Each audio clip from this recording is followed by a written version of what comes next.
We'll take you live to the joint press statement coming in by Minister of External Affairs Sushma Swaraj along with her Indonesian counterpart. We'll take you live to Jakarta. We discuss ways to work together to better contribute toward the region ecosystem of peace, stability and prosperity, including in the Indo-Pacific. Key to this is strengthening the regional architecture, such as through dialogue mechanism and proactive engagement in a number of regional fora, among others the ASEAN, India, IORA and AAS. Minister Sushma and I also exchanged some views on Indonesia campaign for non-permanent membership of the United Nations Security Council. Indeed, our meeting today clearly demonstrated the strong commitment of India and Indonesia, two of Asia's largest nations and democracies, to work together to bring greater benefit to our people, to the region and to the world. Now I would like to invite Excellency Minister Sushma Swaraj to deliver a press statement.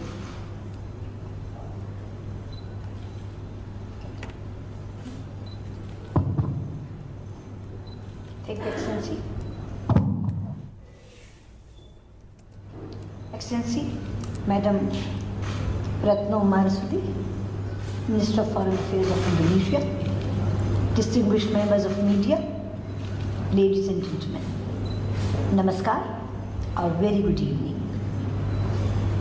Let me begin by wishing you all a very happy and fulfilling New Year. I would also like to thank Minister Retno for warm hospitality and courtesies extended to me and my delegation. Today, after my arrival, I have had a very good meeting with Foreign Minister Retno. We jointly co-chaired the 5th meeting of the Joint Commission. The Joint Commission meeting was held in a warm and friendly atmosphere. We reviewed the whole gamut of our bilateral relations. After the successful visit of President Joko Widodo to India in December 2016, there is a new dynamism in our bilateral relations. Frequency of high-level exchanges has significantly increased. During our discussions, there was clear recognition that India and Indonesia, as two close maritime neighbors, are natural partners in peace and prosperity. We are two major countries in the Indo-Pacific region. This region is among the most dynamic regions in the world.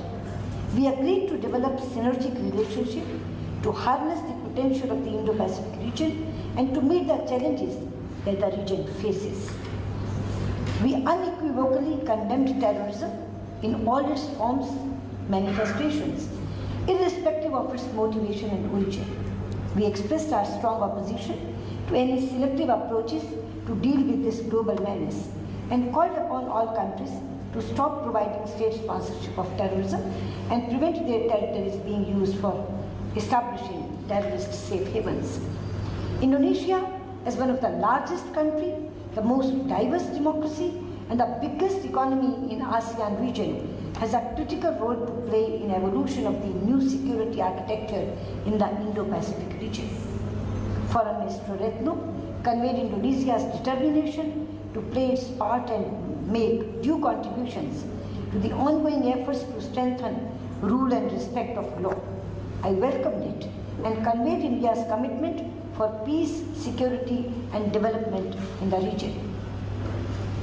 We agreed to enhance our consultations and cooperation on maritime issues, including on UNCLOS, with a view to strengthen rule of law and to ensure the freedom of navigation and safety of sea lanes of communication. Foreign Minister Retno expressed appreciation for increase of Indian tourists to Indonesia. We agreed on expansion of civil aviation links to further enhance bilateral economic and tourism ties.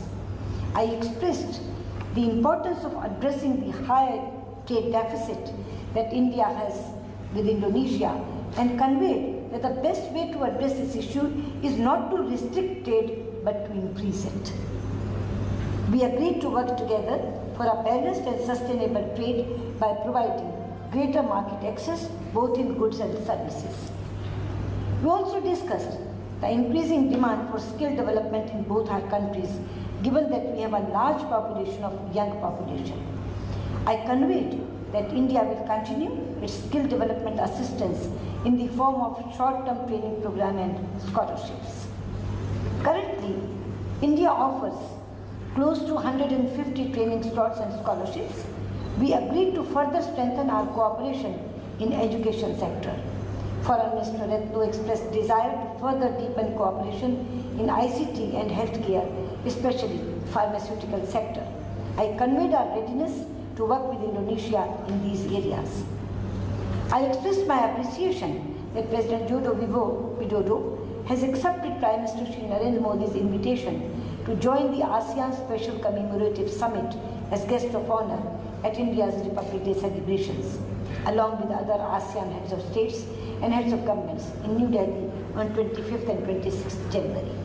Overall, the meeting today was substantive, productive and future-oriented.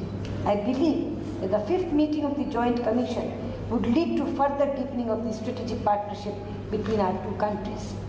Tomorrow, along with Foreign Minister Retno, I will jointly inaugurate the ASEAN-India Think Tanks Forum.